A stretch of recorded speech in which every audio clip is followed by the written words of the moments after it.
عليكم ورحمة الله وبركاته.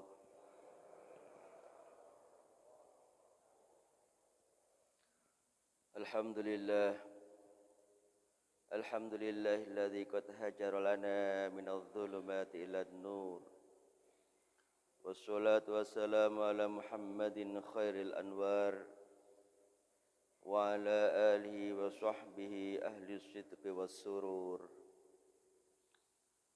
أما بعد، قال الله تعالى في القرآن الكريم: إن الذين آمنوا والذين هاجروا وجاهدوا في سبيل الله أولئك يرجون رحمة الله والله غفور رحيم. Surat Al-Baqarah 218. Bapak Ibu yang berbahagia,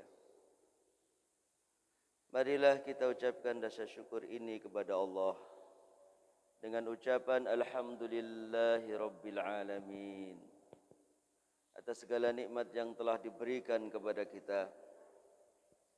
Diberikan kita sehat jasmani, diberikan kita sehat rohani, lebih-lebih nikmat iman, Islam dan ihsan, sehingga kita hari ini bisa berkumpul dengan sesamanya ini, dapat bersilaturahim, belajar bersama dalam menggali pengalaman apa yang dialami oleh Rasulullah Muhammad sallallahu alaihi wasallam sebagai bukti, sebagai wujud rasa cinta kita kepadanya, dan itu sebagai bukti kita juga cinta kepada Allah Subhanahu wa taala. Salawat dan salam tak lupa kita haturkan kepada Nabi kita Muhammad sallallahu alaihi wasallam dengan ucapan Allahumma sholli ala sayyidina Muhammad wa ala ali sayyidina Muhammad. Bapak Ibu hadirin sekalian jamaah salat subuh yang berbahagia, Rasulullah adalah sosok seorang yang pandai melobi dalam dakwahnya. Di pertemuan yang lalu kita jelaskan, Rasulullah melobi tidak hanya untuk penduduk Mekah, namun juga penduduk yang ada di luar Mekah. Terutama adalah penduduk Yasrib yang sekarang dikenal dengan Madinatul Rasul atau Madinatul Munawwarah. Dari mereka-mereka yang melaksanakan haji ke Mekah, maka Rasulullah melobi dakwahnya sehingga dengan dorongan apa yang telah disampaikan oleh pendeta-pendeta Yahudi, mereka mengatakan akan datang seorang nabi, seorang utusan yang berasal dari orang Quraisy, dari suku Quraisy, yang nanti akan menjadi penuntun seluruh umat di akhir zaman. Maka penasaran penduduk orang-orang Madinah ini akhirnya bondong-bondong ia datang ke Mekah, ingin melihat, menyaksikan dan jumpa kepada Rasul itu. Oleh karena itu, kedatangan pertama adalah 6 orang, yang kemudian disusul tahun berikutnya 12 orang. Begitulah cara Rasulullah dalam berdakwah itu. Di beatnya mereka yang datang, di beatnya yang sedang melaksanakan haji itu, selesai mereka melaksanakan haji, maka mereka akan diberikan pesan-pesan istimewa, yaitu jangan sekali-kali kau sekutukan Allah, jangan kau mencuri, jangan kau berzina, jangan kau bunuh anak-anakmu, jangan pula kau larang mereka-mereka yang mengumandangkan kebenaran. Ini adalah Bai'atul Ula, Bai'atul Aqabah yang pertama yang dibeatkan kepada mereka pendatang-pendatang dari Madinah yang ingin jumpa dengan Rasulullah Muhammad sallallahu alaihi wasallam. Namun begitu cerdasnya Rasulullah ketika para jamaah ini pulang, ia pun mengutus dutanya, yaitu yang bernama Mus'ab bin Umair, untuk pergi ke Madinah bersama mereka dalam melaksanakan dakwahnya. Rasul mengutus duta dakwah. Inilah strategi. Jadi seseorang yang berdakwah harus memiliki strategi yang benar. Harus memiliki strategi yang tidak berbenturan dengan masyarakat setempat. Jadi terkadang kita ini dakwah tapi sering bergesekan. Maka dakwah tidak harus bergesekan. Dakwah bisa jadi kita mencari titik temu antar umat ini, sehingga kita mudah memberikan, mengajarkan tuntunan Rasulullah dan apa yang diajarkan oleh Allah Subhanahu wa taala, baik melalui Al-Qur'annya ataupun yang ada dalam hadis Rasul. Kemudian Mus'ab bin Umar ini begitu cerdas. Digandengnya orang-orang yang dianggap tokoh di Madinah itu. Ketika mereka sudah masuk Islam, diajarkan syariat kepadanya, diajarkan Al-Quran, diajarkan adab yang baik kepada mereka yang Islami, maka akhirnya berbondong-bondong pula lah orang-orang Madinah itu masuk Islam, sehingga hampir seluruh Madinah ini mereka memeluk agama Islam pada saat itu. Ini cocok dengan apa yang telah disampaikan oleh Allah dalam surat Yusuf ayat 108. Apa Allah mengatakan? Ini adalah caraku berdakwah. Maka ikutilah apa yang telah aku anjurkan kepada kalian. Oleh karena itu Rasulullah ini dengan caranya, Qul ya ibadi ud'u ilallah. Katakanlah Muhammad, hadhihi sabili ad'u ilallah. Inilah jalanku, inilah caraku, inilah mauku. Bagaimana aku mengajarkan kepada umatmu Muhammad, Qul hadhihi sabili ad'u ilallah. Aku ingin mereka masuk agamaku dengan caraku. Maka kalaupun aku sudah merencanakan sesuatu melaluimu Muhammad, maka tak akan ada yang bisa menghindar dari apa yang kuinginkan. Kalau aku sudah mengatakan kun, maka akan terjadilah fayakun, terjadilah semuanya itu.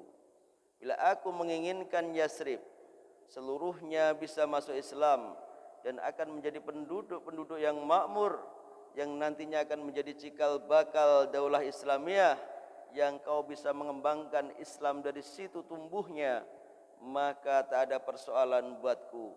Allah sudah mentakdirkan di sana. Oleh karena itu, kita tak perlu untuk meremehkan siapapun yang berdakwah.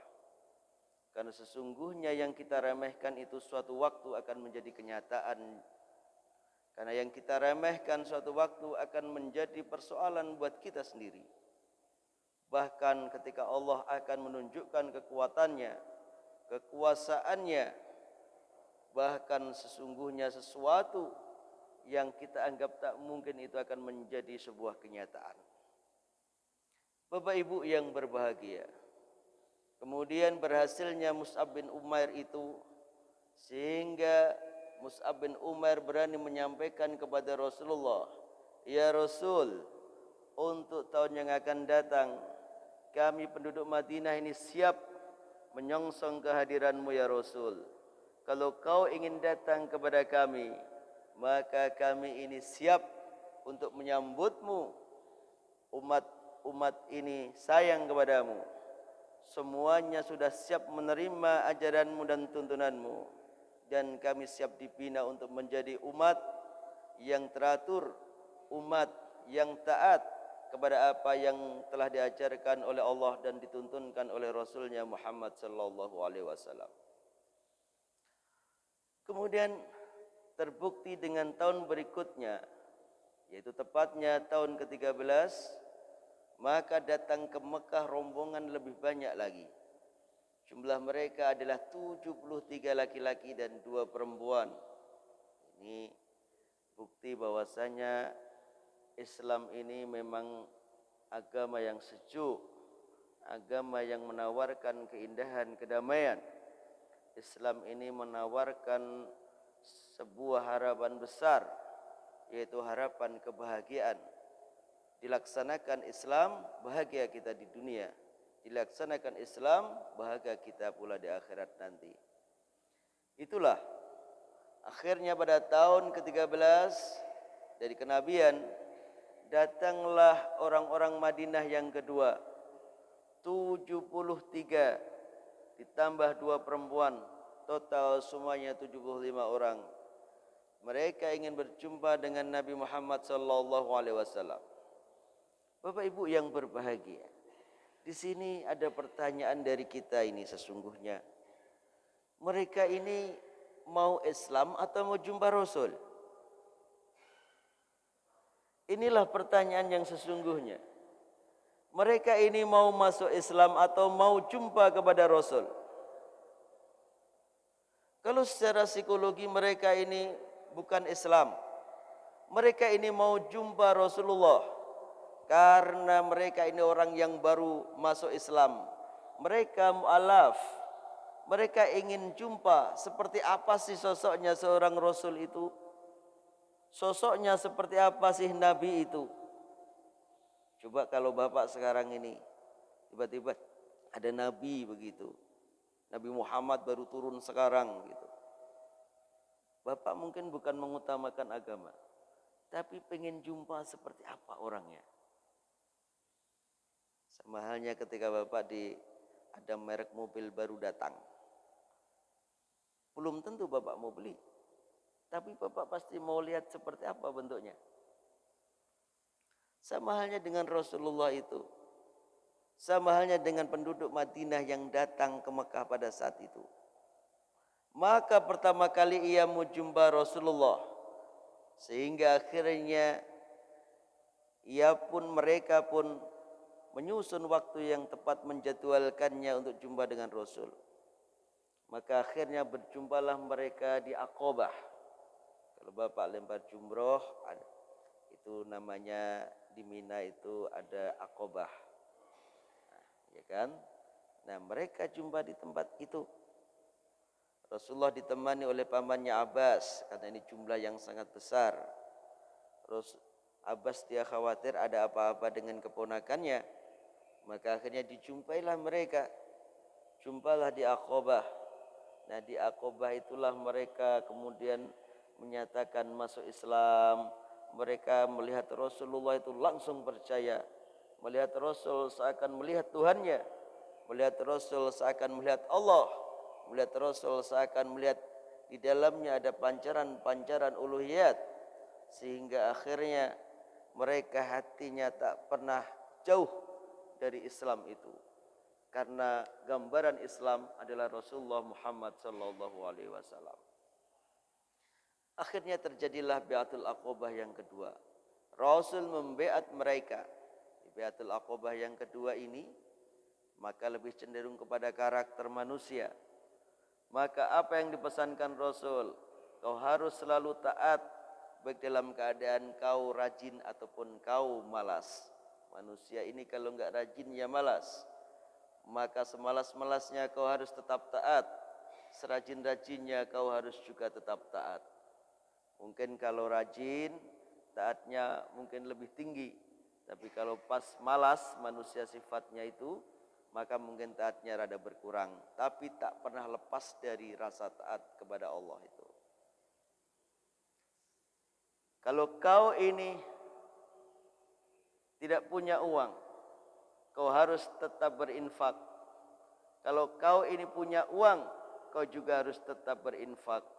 Maka Rasul mengatakan agar kalian tetap menafkahkan uangmu, menafkahkan rezekimu, menginfakkan uangmu, menginfakkan rezekimu juga. Baik kau dalam keadaan kaya maupun kau dalam keadaan miskin. Kau kaya, kau tetap memberi. Kau miskin pun kau harus tetap memberi. Kaya kau berikan yang banyak. Kau miskin, kau dalam keadaan susah pun, kau juga harus memberikan meskipun sedikit. Kau tak punya apa-apa, kau harus memberikan tenagamu. Kau hanya punya ilmu pengetahuan, kau berikan konsep-konsepmu kepada orang lain. Maka inilah yang diajarkan oleh Rasulullah dalam Bai'atul Aqabah yang kedua. Kemudian juga kau beramal ma'ruf nahi mungkar. Agama itu bukanlah hanya sholat. Agama tidak hanya puasa. Tapi agama itu juga mengajak mereka yang baik. Mengajak untuk menjadi baik. Mengajak orang lain untuk beramal soleh. Dan menjauhkan dari yang mungkar. Menjauhkan dari keburukan. Jadi sekali lagi, solatmu tidak cukup bisa mengetuk pintu surga. Puasamu pun tak juga mampu mengetuk pintu surga. Karena sesungguhnya amal perbuatan ibadah manusia ini jangan hanya kita ini terperosok di dalam ritualitas saja, tapi sebaiknya kita juga bisa mampu mengaplikasikan dalam realitas sosial kita. Jadi sebaiknya ibadah yang kita lakukan, sholatmu, puasamu, hajimu, itu akan mampu merubah perilakumu menjadi perilaku-perilaku yang solih. Ini maunya seperti itu. Jadi Bai'atul Aqabah itu kalau dikupas sangatlah luas. Bai'atul Aqabah itu kalau kita urai sangatlah panjang.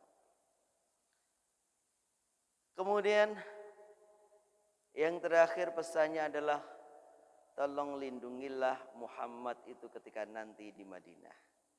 Ini artinya apa? Bahwasanya ketika Muhammad dia nanti hijrah, ia berangkat ke Madinah, maka di Madinah di sana sudah ada yang bertanggung jawab atas keselamatannya.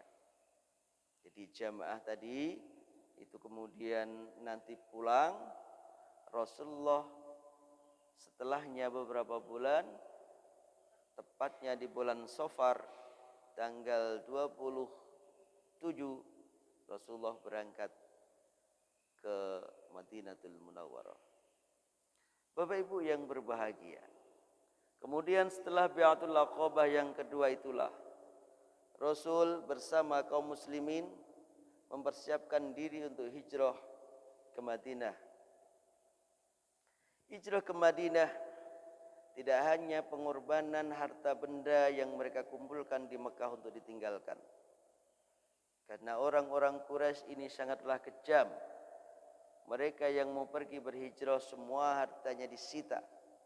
Hanya sedikit sekali yang bisa terbawa ke Madinah. Semuanya disita. Diminta untuk meninggalkan. Kalau kau dulu lahir di Mekah ini tak membawa apa-apa, maka kalau kau mau keluar dari Mekah meninggalkan Mekah ini, maka tinggalkanlah semuanya yang kau miliki itu. Karena sesungguhnya yang kau dapatkan, hartamu yang kau kumpulkan, tak lain adalah berasal dari Mekah ini juga.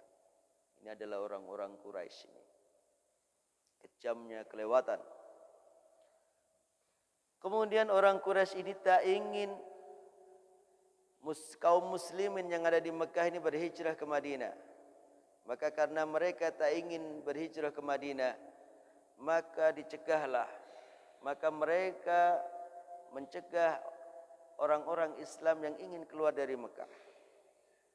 Namun dicegah seperti apapun umat Islam ini, kalau mereka berkeinginan mendapatkan kedamaian, karena sesungguhnya mereka hijrah adalah menghindarkan dari penindasan, menindaskan kesengsaraan yang telah ditebarkan oleh orang-orang Quraisy, kesengsaraan yang diberikan, yang ditimpakan kepada umat Islam pada saat itu, sehingga menimbulkan kepedihan, luka, duka lara yang sangat mendalam. Mau tak mau akhirnya satu demi satu para sahabat meninggalkan Mekah. Pertama adalah Abu Salamah. Sahabat yang pertama kali meninggalkan Mekah adalah Abu Salamah. Ia meninggalkan Mekah, namun istrinya dilarang. Orang Quraisy mengatakan, kalau kau mau meninggalkan Mekah harus seorang diri. Tinggalkan istrimu. Jadi mereka ini memang tujuan utamanya mau menindas, mau menyengsarakan. Boleh kau harus tinggal di Mekah, tapi akan kami sengsarakan. Itu orang Quraisy itu. Kejamnya kelewatan. Kemudian akhirnya berangkatlah Abu Salamah ke Madinah. Tinggallah istrinya Ummu Salamah di Mekah. Puas penderitaannya selama setahun. Puas kesedihannya, kesengsaraannya selama setahun. Baru diperbolehkan ia menyusul suaminya. Setelah ia suaminya setelah setahun. Sampai ia di Madinah baru berjumpa dia. Tangisan air mata, tetesan keringat, kesedihan, darah bahkan sakit yang ia rasakan itu baru tertumpahkan ketika ia jumpa suaminya di Madinah. Disusul oleh Syuaib. Syuaib ini seorang yang sangatlah rajin. Ia terkenal pengusaha yang tak mau kena lelah. Di pasar Ukas, ia adalah orang nomor 1. Dia orang yang kaya. Dikumpulkan hartanya, dipersiapkan untuk hijrah. Ia ingin menyumbang Islam. Ia ingin membantu Rasulullah dalam berdakwah. Tapi ketika ia di perbatasan sudah mau berangkat, maka apa yang terjadi? Datanglah orang-orang Quraisy itu yang mengatakan, Syuaib, harus kau tinggalkan seluruh hartamu itu. Kau lahir di Mekah ini tak memiliki apapun. Maka kalau kau ingin meninggalkan Mekah ini, kau harus pergi tanpa apapun. Sehingga tak secuil pun harta yang ia kumpulkan, ia miliki. Yang ia dapatkan itu dapat dibawa oleh Syuaib ke Madinatul Munawwarah. Kejamnya sangatlah kelewatan. Disusul Umar bin Khattab bersama Iyas menemaninya. Aku kalau bersama Umar bin Khattab pastilah aman. Karena Umar ketika keluar dari Mekah lalu ia berkata, siapapun yang mau menghadangku, siap-siaplah istrinya menjadi janda, siap-siaplah anaknya menjadi yatim. Maka ini bahasa-bahasa yang sangat mengancam. Kalau kau halangi aku, kata Umar, maka pedang inilah yang akan berbicara. Maka lengankulah inilah yang akan bertarung bersamamu. Aku siap mempertaruhkan nyawaku, ruhku, dan semuanya. Karena aku ini memang cinta kepada Rasulullah. Ia mempersiapkan diri untuk ke Madinah. Saya ingin menjaga di sana. Inilah Umar bin Khattab. Namun ketika sampai di Kuba, daerah perbatasan antara Madinah dan Mekah, kemudian mendengar Iyas ikut bersama Umar, Abu Jahal pun dia menyusulnya. Lalu Abu Jahal membujuknya supaya Iyas kembali lagi ke Mekah. Abu Jahal tak bakal tembus untuk membujuk Umar bin Khattab, tapi Iyas mungkin akan terbujuk. Maka akhirnya dibujuklah Iyas supaya kembali ke Mekah. Maka Iyas pun pulang ke Mekah. Sampai di Mekah ternyata Iyas diikat, disiksa sampai menderita dengan luka yang sangat parah. Kejamnya sangatlah kelewatan. Itulah yang terjadi di antara sahabat-sahabat yang berangkat untuk hijrah ke Madinah. Sampai boleh dikatakan hanya tersisalah di Mekah ini Rasul, Abu Bakar, dan Ali radhiyallahu anhu. Kemudian Abu Bakar menanyakan Rasul, kapan Rasul ini berangkat ke Madinah? Rasul selalu menjawab, aku menunggu perintahnya Allah. Mana Allah memberikan perintah kepadaku, maka aku angkatkan kakiku dari Mekah ini. Aku akan segera berangkat ke sana. Ku tinggalkan negeri yang penuh dengan penderitaan untuk umatku ini. Aku akan ke sana. Aku akan pergi ke tempat lain di mana di sana mereka bisa hidup tentram, mereka bisa mengembangkan agamanya dengan baik ini dan bisa menyusun sosial dengan sebaik-baiknya. Akhirnya benar, diriwayatkan oleh Aisyah radhiyallahu anha. Maka Allah mengilhamkan kepada Rasulullah supaya Muhammad ia segera pergi di suatu tempat di mana tempat itu penuh dengan pohon kurma, kebun kurma yang buahnya sangatlah melimpah, yang berada di antara dataran yang sangatlah subur. Ia adalah Yasrib, ia adalah Madinatul Rasul, ia adalah Madinatul Munawwarah. Maka bersiap-siaplah Rasulullah ingin berangkat ke sana. Namun apa yang terjadi di tengah kaum Quraisy? Orang-orang Quraisy, pemimpin Quraisy, ia sangatlah khawatir jikalau Rasulullah ini berangkat. Ia takut, mereka khawatir kalau umat Islam di Madinah nanti akan berkembang dan menjadi sebuah kelompok yang besar. Sedangkan Madinah itu sendiri adalah merupakan tempat transit jalur dagang antara Mekah menuju ke Syam. Maka Madinah ini adalah merupakan tempat transit mereka. Jikalau Islam berkembang di sana, maka tentulah orang-orang Mekah, orang-orang Quraisy khususnya ini tak bisa berbuat apa-apa. Maka mereka lalu berkumpul di suatu tempat yang mereka namai dengan Darun Nadwah. Ini adalah tempat mereka bermusyawarah. Kemudian tercapailah sebuah kesepakatan, Muhammad harus dibunuh sebelum berangkat hijrah ke Madinah. Maka disiapkanlah orang-orang yang sudah bersenjata lengkap, yang membawa pedang, membawa tombak ataupun panah. Mereka dipersiapkan untuk mengepung rumahnya Muhammad. Tapi Allah tak diam saja.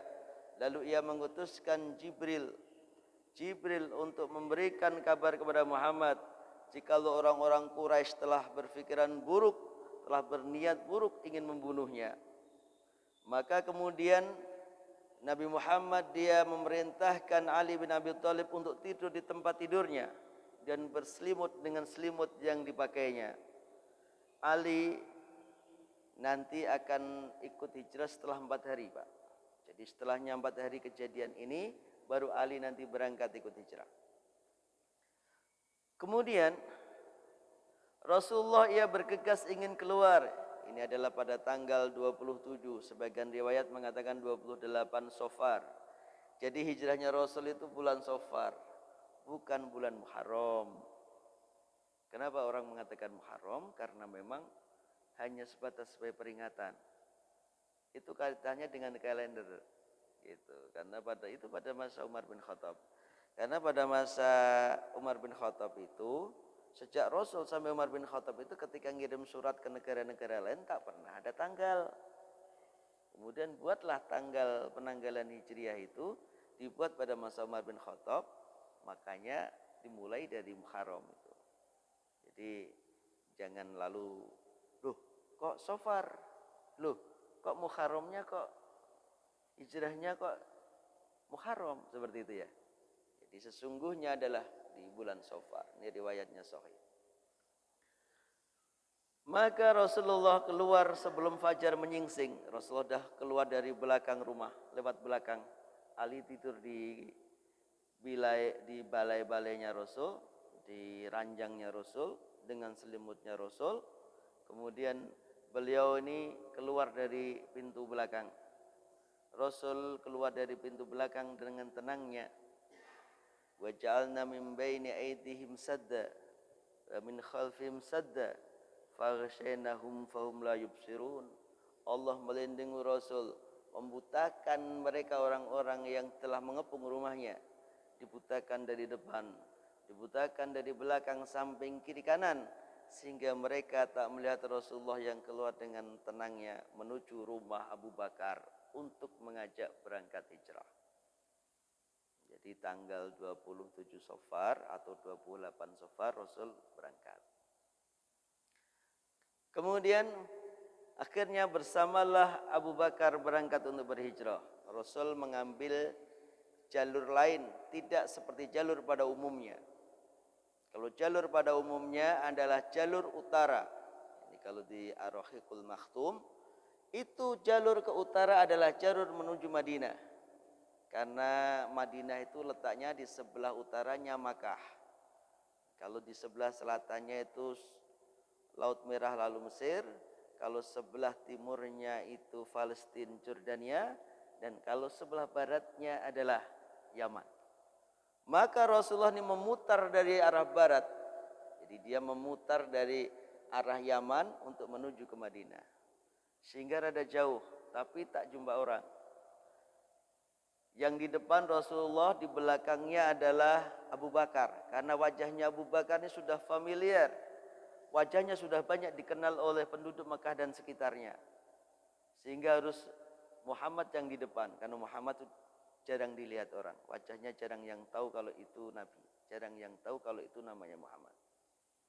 Sehingga Rasul di depan, Abu Bakar di belakangnya. Nah, kalau ditanyai Abu Bakar mau kemana? Itu siapa? Nah, Abu Bakar menjawab, dia adalah petunjuk jalanku. Ia adalah petunjuk jalanku. Artinya petunjuk menunjukkan dari kegelapan menuju kepada kecerahan. Dari dulu tidak beriman menjadi iman. Nah, gitu. Jadi Rasulullah dia berada di depan. Dan Abu Bakar di belakangnya. Setelah perjalanan 5 mil dalam Ibnu Syam itu, Siratun Nabawiyah, setelah perjalanan 5 mil, hadis ini, kemudian akhirnya mereka kelelahan dan istirahatlah di gua, namanya Gua Sur. Maka Abu Bakar mengatakan, Rasul, biarlah saya bersihkan dulu. Kalau nanti ada binatang berbisa. Dalam riwayat itu ada yang mengatakan kalajengking, ada yang bilang ular, maka saya ambil tengah-tengah binatang berbisa. Pokoknya terserah kita lah yang ngaji itu, masih khawatir. Lalu kemudian ketika Abu Bakar membersihkan tempat itu, Gua Sur masuk ke dalam, panjenengan kalau umroh atau haji itu, jalan-jalanlah tempat-tempat itu. Karena biasanya ke tempat itu maka mengingatkan kita sama Rasul, sayang kita tambah. Kita sayang apa lalu Rasul tak merasakan? Merasa. Hari ini panjenengan datang ke masjid ini lalu mengikuti cerita Rasul ini, Rasul pun tahu. Panjenengan apa? Kan masih ingat kemarin saya bercerita. Anbiya-anbiya itu di atas sana masih pada hidup. Ada Adam, ada Idris, ada Musa, ada Isa. Masih banyak yang lain. Boleh jadi Rasulullah itu ada di sebelahnya Allah di sana itu. Itu. Panjenengan ini harusnya punya sinyal ke sana. Lawang yang Nabi, yang Rasul biasa saja. Yang bukan Imamul Mursalin. Yang bukan Khotamin Nabiyyin. Aja masih ada kok. Masa Rasul Muhammad sudah enggak ada? Tak mungkin. Gitu ya Pak? Ya. Dulu sekali di awal-awal saya mengatakan wa fi afaki wa fi anfusikum. Ada di otakmu, ada di Allah dan ada di otakmu. Hidup itu Allah memberikan pesan yang Allah mengerti dan kau pun harus tahu cara untuk mengertinya itu. Jadi kalau nabi-nabi, rasul-rasul sebelumnya Nabi Muhammad aja ada, mustahil lah Nabi Muhammad sekarang tak ada di sana di samping Allah itu. Pasti ada. Dan dia senyum melihat kita ini. Dia bilang, kau pandai sekali kau. Ternyata hatimu takmu bisa kau menelusuri kehidupanku. Maka hari ini kalau kita ini sayang kepada Rasul itu, kau datang kemari kemudian kita belajar bersama. Rasul itu langsung gerak, aku sayang kepadamu. Sedangkan sholawat saja yang kita bacakan, Rasulullah itu mencari mana sholawat kalian. Ini dari mana? Ini dari mana? Rasul itu mengerti satu persatu umatnya meskipun tak terhitung jumlahnya di dunia ini. Maka umat yang paling bahagia itu ya umat Islam ini. Jadi nah umat Islam kontok-kontokan itu saya sedih melihatnya itu. Lah opo kontok-kontokan ya. Nah, Bapak Ibu yang berbahagia. Kemudian Abu Bakar mempersilahkan Rasulullah ya masuk. Tapi tangannya ketika membersihkan tersengat binatang berbisa. Jadi orang itu ternyata Sesuai dengan omongannya, Pak. Abu Bakar mengatakan, Rasul, biarlah saya bersihkan tempat itu terlebih dahulu. Siapa tahu ada binatang berbisa. Apa buktinya? Buktinya ya disengat binatang berbisa. Bapak jangan bicara-bicara yang tidak enak. Pasti akan terjadi yang tidak enak itu. Karena semestinya di riwayat-riwayat hadis itu sudah banyak gambaran-gambaran seperti itu. Dan bukanlah suatu hal yang bohong. Kemudian tangannya disengat binatang berbisa, bengkak besar. Kemudian keluarlah air matanya, mukanya mulai pucat. Lalu ditegur oleh Rasulullah, Abu Bakar, malak enta ya Abu Bakar. Kau ada apa Abu Bakar? Kenapa wajahmu pucat? Keluar air matamu. Apakah kau ini menyesal bersamaku Abu Bakar? Harus dikejar-kejar oleh orang-orang Quraisy. Harus dikejar-kejar, mau diusirnya, bahkan mau dibunuhnya. Abu Bakar senyum lalu mengatakan, Rasul, bukan itu yang aku rasakan. Tapi lihatlah tanganku ini bengkak sebesar ini. Maka kemudian Rasulullah dia dengan bacaan Bismillahirrahmanirrahim diludahi tangan itu. Cuh, langsung sembuh total. Ludah Rasul. Ludah Rasul. Jangan ditiru, Pak. Ini ludah Rasul. Bismillahnya sih sama. Bobotnya yang beda itu. Kita juga baca bismillah biasa, tapi kan bobotnya beda dengan bismillahnya Rasul, gitu loh. Makanya paling tidak kalau kita disayang Rasul itu berarti bobot bismillah kita akan naik, gitu Pak. Jadi bagaimana kita disayang oleh Rasul lah gitu, supaya bobot yang kita ucapkan, yang kita lafalkan itu naik, gitu. Ilmu rasa ini, Pak. Inilah Rasulullah dia. Manusia memang, tapi tak seperti manusia pada umumnya. Basyarun lakal basyari. Ini Rasulullah banyak contohnya itu. Rasul berkeringat, kita manusia berkeringat, ya kan? Keringat Rasulullah dalam riwayat hadis adalah wangi, bau minyak kasturi, Yaman belum ada pabrik parfum, ya kan? Nah, keringatnya Bapak cium sendiri-sendiri ya. Nah, ini basyarun lakal basyari, manusia memang, tapi tak seperti manusia pada umumnya ini. Rasul tidur, kita manusia juga tidur. Rasul tidur wa qalbuhu lam yanam. Hatinya tak pernah tidur. Kalau kita tidur kan matanya merem, hatinya juga ikut merem. Inilah Rasulullah. Manusia memang basyarun lakal basyari, tapi tak seperti manusia pada umumnya.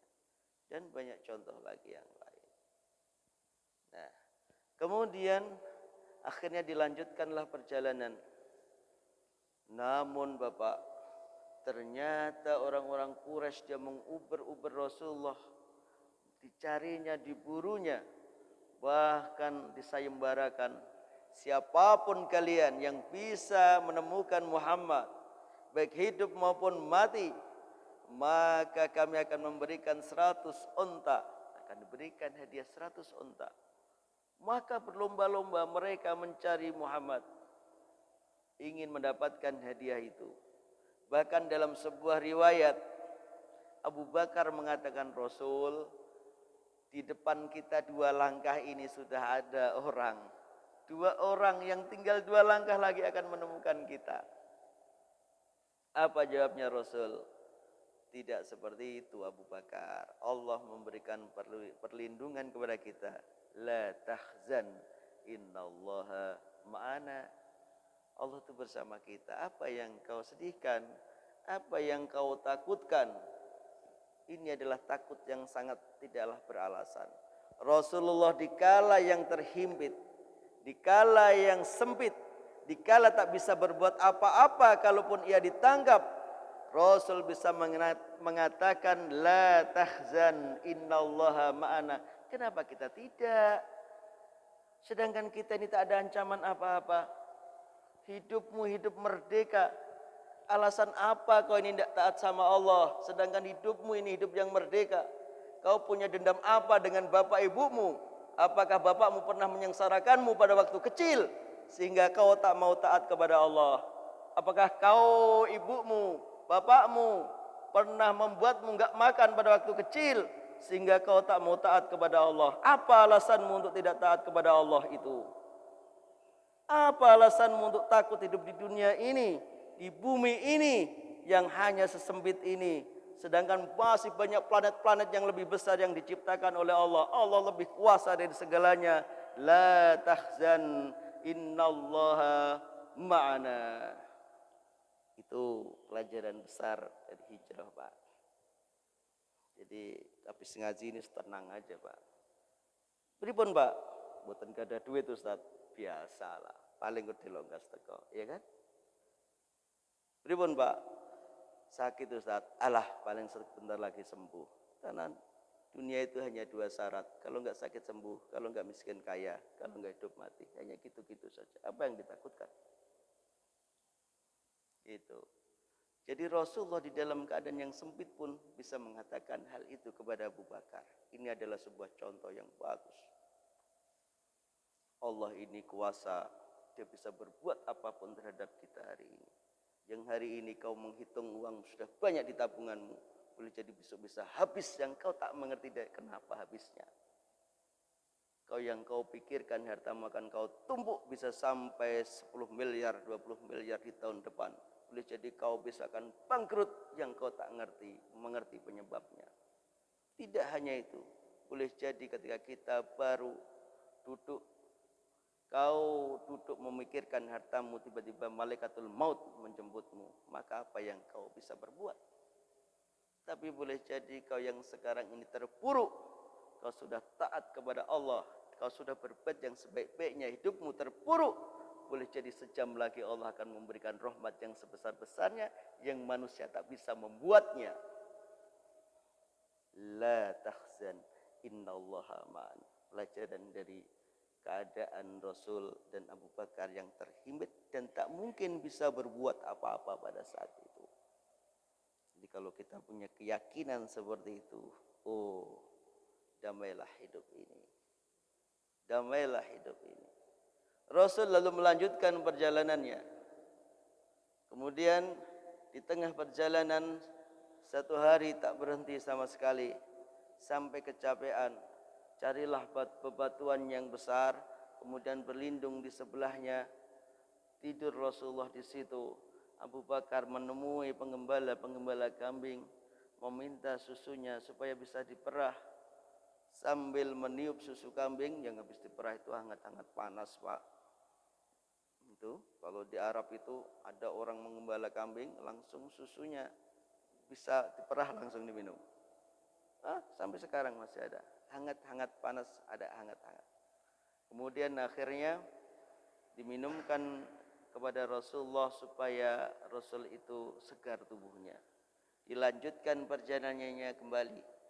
Perjalanan dikejar-kejar orang, di antaranya adalah Suraqah bin Malik.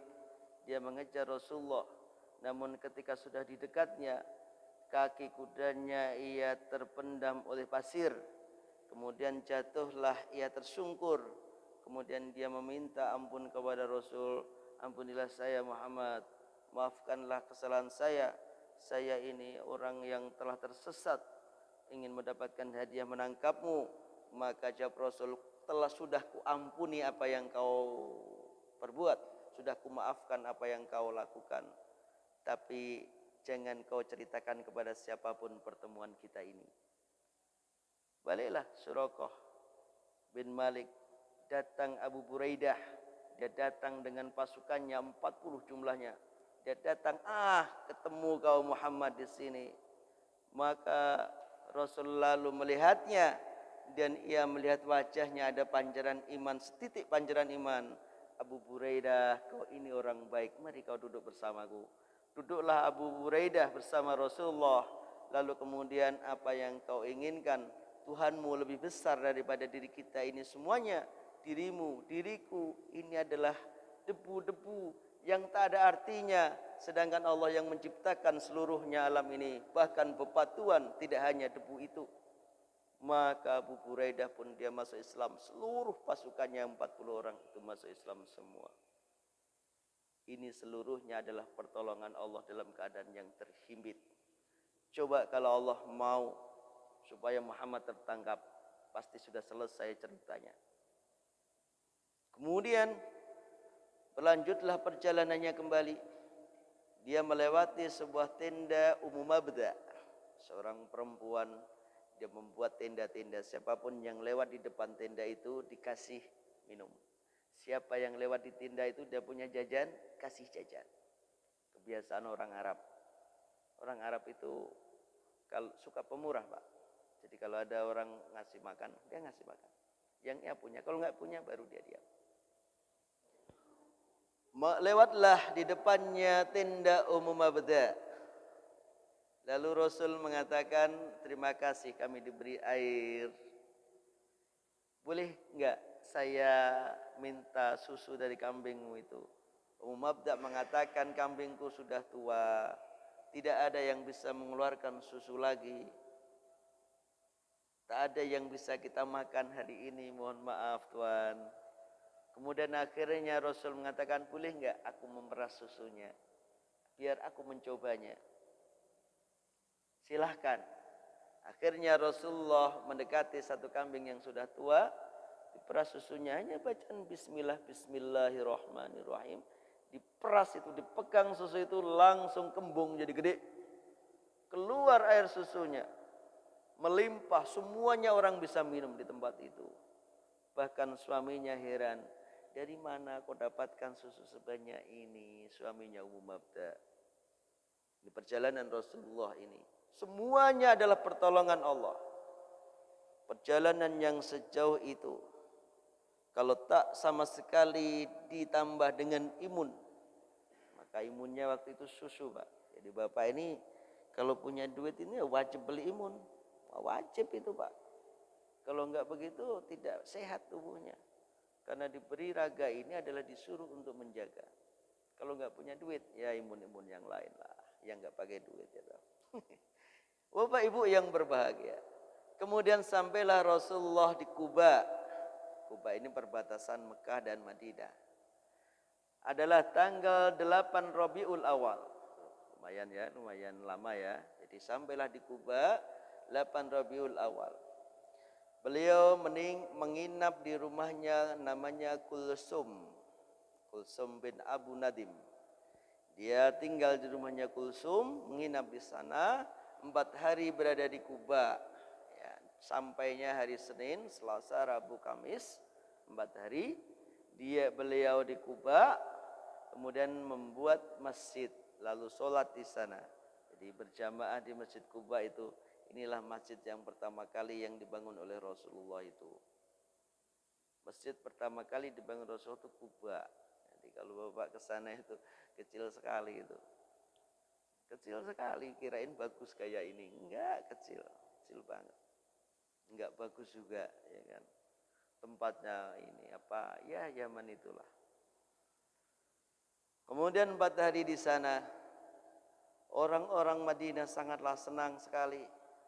Dia menanti-nanti kapan datangnya ini Rasul ini, utusan Allah ini. Kami ingin melihatnya. Justru orang yang pertama melihatnya adalah orang Yahudi, Pak. Dia naik di atas sutuh itu dek ya, dek rumah.